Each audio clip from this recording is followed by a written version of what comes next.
জন্য দরপত্র আহ্বান করছিলাম টেন্ডারের মাধ্যমে। তো সেখানে 10টা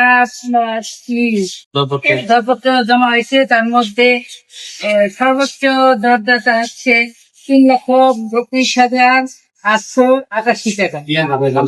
এটা হলো মেসার্স সারুন এন্টারপ্রাইজ নাজিরা বাজার প্রথম। দ্বিতীয় হচ্ছে HM এন্টারপ্রাইজ নাজিরা বাজার, এটা হচ্ছে 3,20,000 টাকা। তৃতীয় হচ্ছে মেসার্স মেজবাউদ্দিন জাহিদ বিরনি কোতোয়ালি চট্টগ্রাম, 2,41,000 টাকা। এটা তৃতীয় হচ্ছে। আমরা সর্বোচ্চ দরদাতা যিনি, তুমি হচ্ছে মেসার্স সারুন এন্টারপ্রাইজ নাজিরা বাজার, 3,32,888 টাকা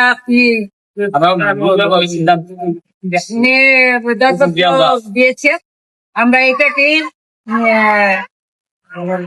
নির্ধারিত করলাম এবং 3 দিনের জমাদানের জন্য টাকা জমাদানের জন্য তারপরে আমরা টেলিফোনের মাধ্যমে যোগাযোগ করছি।